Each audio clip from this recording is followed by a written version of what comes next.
All right, I'm selling today a 1964 Guild Mark V. This is a nice old vintage Guild from Hoboken, New Jersey. Guild classical guitar, again from Hoboken, New Jersey.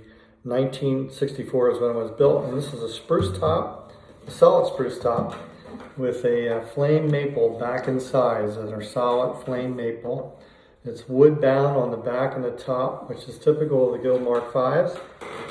And again, a solid spruce top, flame maple, back and sides.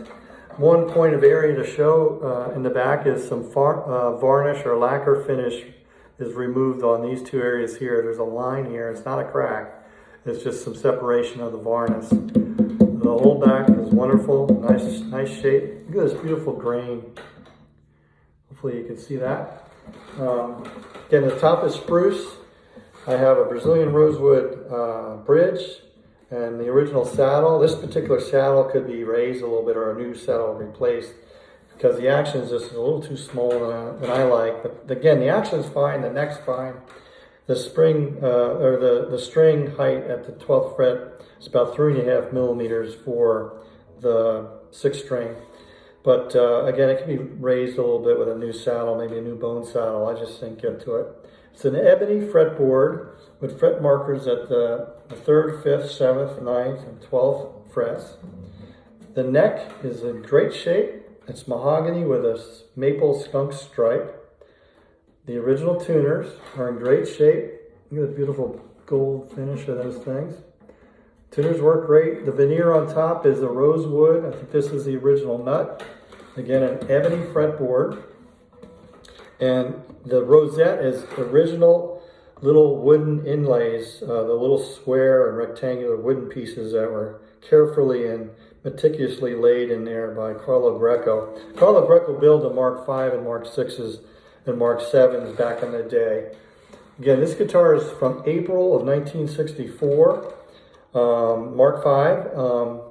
Hans Most, the Guild guitar historian who wrote the book, the Guild Guitar Book, actually had this guitar in his database, and this was made, I believe, in April 7th, 1964, or April 9th. I don't remember. Check my listing out. And also check my YouTube channel for the Guild guitar, classical guitar presentation that I drafted up and talk about all the Guild models, including this exact guitar. This particular guitar weighs about 3 pounds. Again, it has a solid spruce top, and it has these marks here. Now let's talk about them.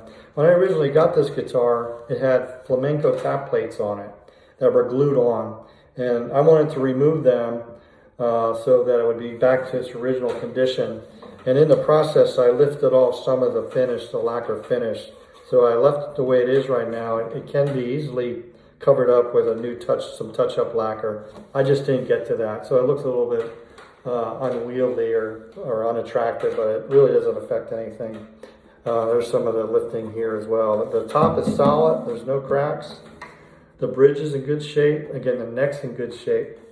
And so now I'm going to play it for you a little bit.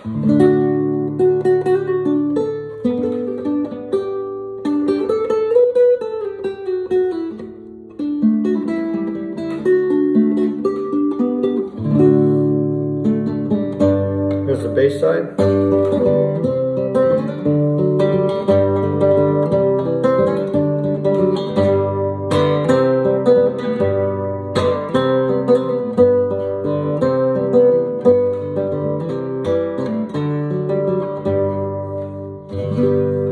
So again, this is a wonderful example of Guild craftsmanship from the early 60s. This again, a 1964 Guild Mark V. Real quickly, Guild made 7 models. The first 3 models, Mark I, II, and III, were typically the student models. The 4, 5, and 6, and the 7 were the more professional models, mostly because of the tone woods.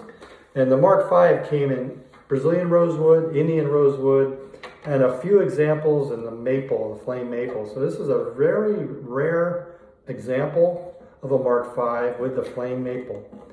And it sounds different. It sounds a lot like a Brazilian rose, but then again, it sounds different as well. I can't describe it. It's like has a sharp resonant tone to it that I can describe. But I hope it goes to a good home, and good luck. Thank you.